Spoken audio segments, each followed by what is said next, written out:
समय समय पर हमारे देश में विदेशी आक्रमणकारी आए और हमारे देश के ऊपर शासन किया। ठीक अंग्रेज़ों से पहले हमारे देश में मुग़लों का शासन था।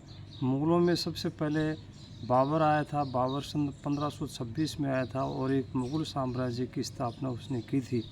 अब बाबर के बाद में उसका बेटा हुमायूं बना। हुमायूं के बाद में उसका बेटा अकबर बना। अकबर के बाद में उसका बेटा जहांगीर बना। जहांगीर के बाद में उसका बेटा शाहजहाँ बना और शाहजहाँ के बाद में उसका बेटा औरंगज़ेब बना। तो औरंगज़ेब एक ऐसा निर्दयी शासक था, तो उसने अपने भाइयों को मार करके और अपने पिता को कैद में डाल करके उसने एक राज्य गद्दी प्राप्त की थी। तो उस समय की बात है।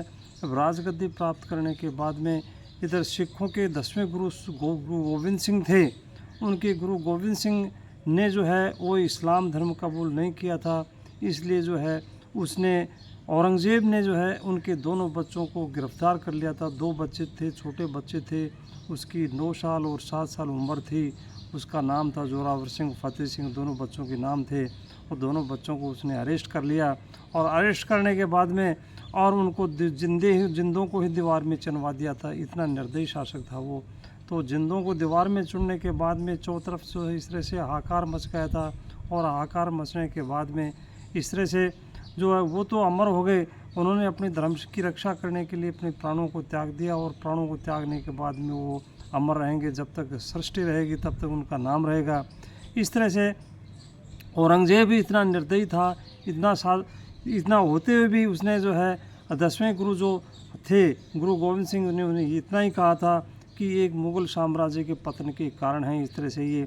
तो उसके बाद में उनका जो अंतिम जो शासक था बहादुर शाह था, उसमें बहादुर शाह एक जो है कमज़ोर शासक था, इसलिए जो है अंग्रेज़ों का आधिपत्य हो गया। अंग्रेज़ हमारे देश में आ गए और इस तरह से जो ये औरंगज़ेब जो था, औरंगज़ेब ने इतनी काफ़ी सा उसमें क्रूरताएँ की हैं और इसमें हमारे देश के ऊपर जो है इतना अत्याचार किया है, तो हम इसको जो है नहीं भुला पाएंगे। और इसमें गुरु गोविंद सिंह ने उस समय ये जो है इस तरह से नियम लागू कर दिया था। उस समय सिखों ने सब ने ये बैठ कर के मीटिंग बुला करके तय कर लिया था कि उस समय से जो है सारे के सारे सिख जो आप सिख धर्म को मानने वाले हैं वो 5 चीज़ें जो अपने शरीर के ऊपर जो है रखते हैं।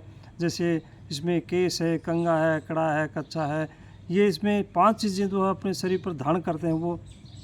तो 5 चीज़ें हमेशा जो सिख धर्म को मानता है वो हमेशा ये जो है ये चीज़ें अपने शरीर के ऊपर रखता है। इस तरह से जो है हमें देखते हैं कि जो है आज वर्तमान का समय आ गया है, तो वर्तमान समय में ये स्थितियाँ बदल गई हैं। उस समय जो है देश के लिए या धर्म के लिए मर मिटने वाले लोग थे। धन्यवाद।